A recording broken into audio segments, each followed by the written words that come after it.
gusto nating mapatuloy. Kaya nga, di ba, tumakbo kami on the platform of unity and continuity na hindi natin nakikita ngayon na saan na yung mga big ticket projects. Wala na lahat. Created. So, pagpaalisin nila ako dito, or impeach nila ako, hindi kawalan sa akin ang posisyon na Vice President. In the first place, hindi ko naman gusto tumakbong Presidente. Hindi ko gusto tumakbong Vice President. Tumakbo lang ako dahil kailangan mapatuloy yung development projects sa Mindanao, sa Visayas, at sa Luzon.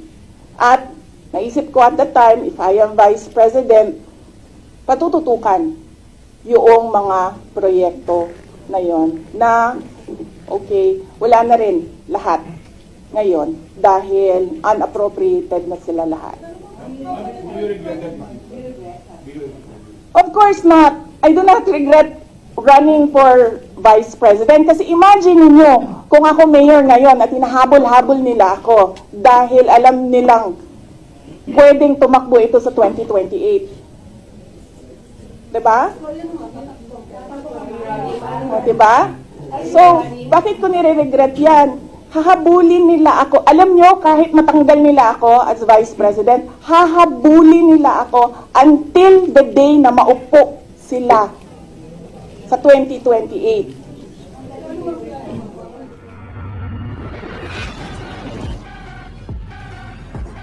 Okay.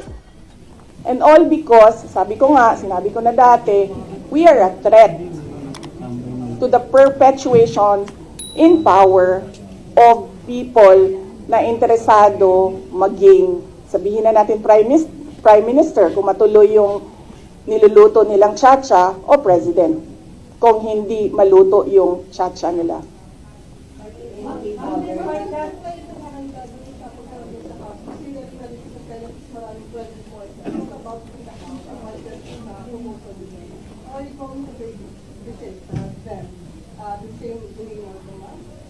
Depende ma'am sa tanong nila.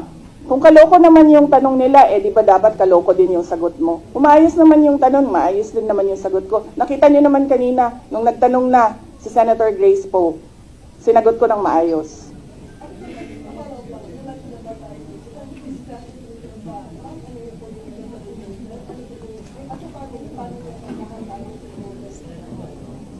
Sa amin po kasi, we put lines.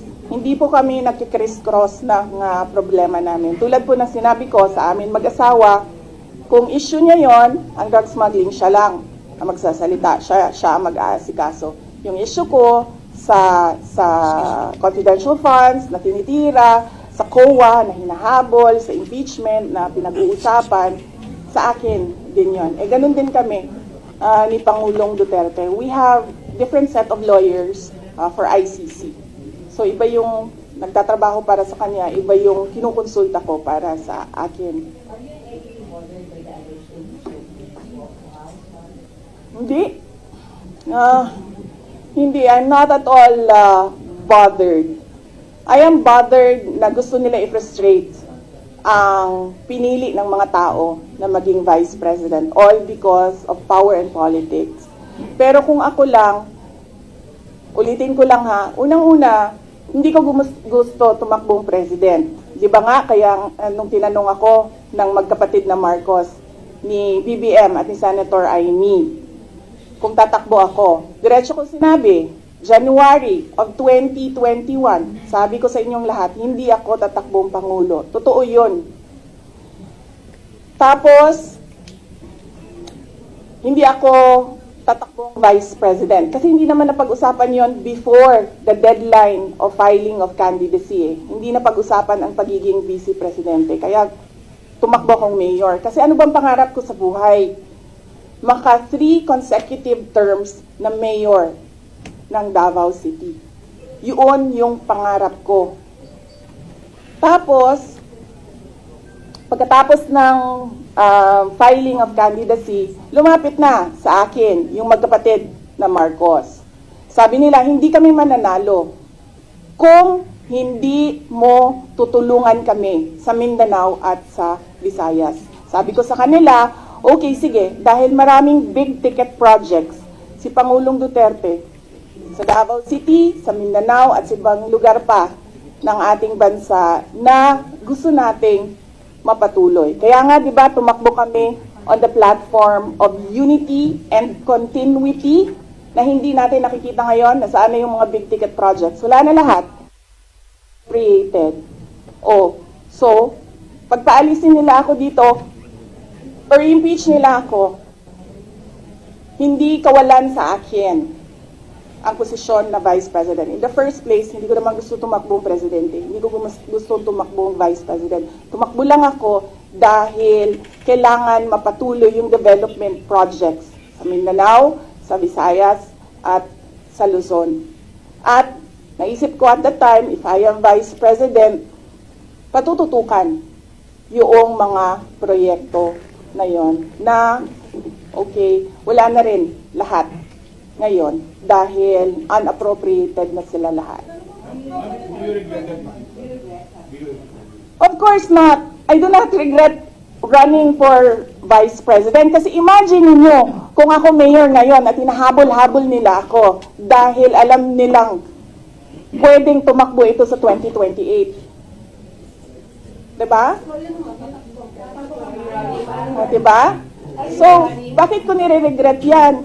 Hahabulin nila ako. Alam nyo, kahit matanggal nila ako as Vice President, hahabulin nila ako until the day na maupo sila sa 2028.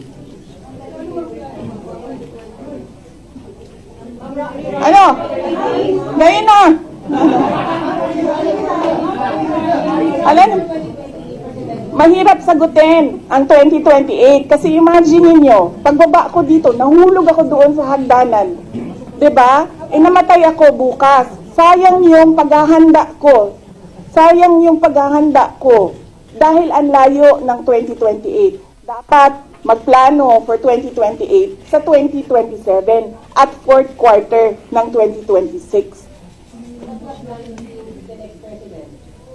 Wala akong planong ganyan.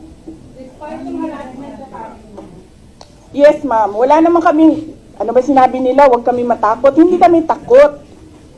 Hindi kami takot. Sumasagot lang kami sa kanilang mga atake sa amin.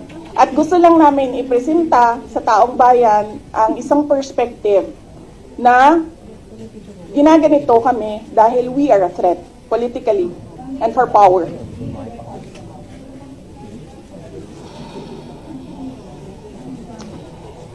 Do I regret helping? Do you want to answer that question? Or alam mo ba ang sagot? Senator Amy? Senator Amy Marcos? Magkaibigan naman kami.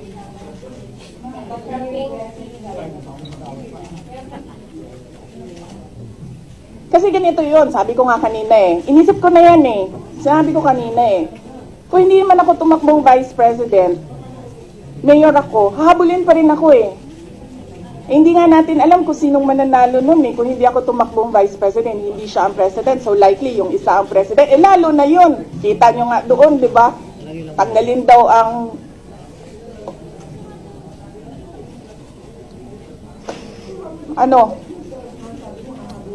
how would I protect myself? I hire lawyers, ma'am.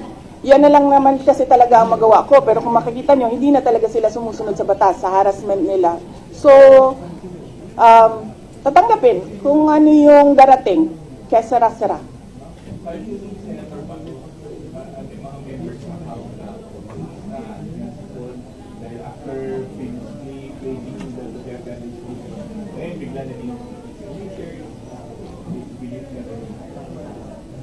Ako, lumaki ako sa politics. 9 years old pa lang ako, mayor na ang father ko. So from 9 years old until today, wala akong ibang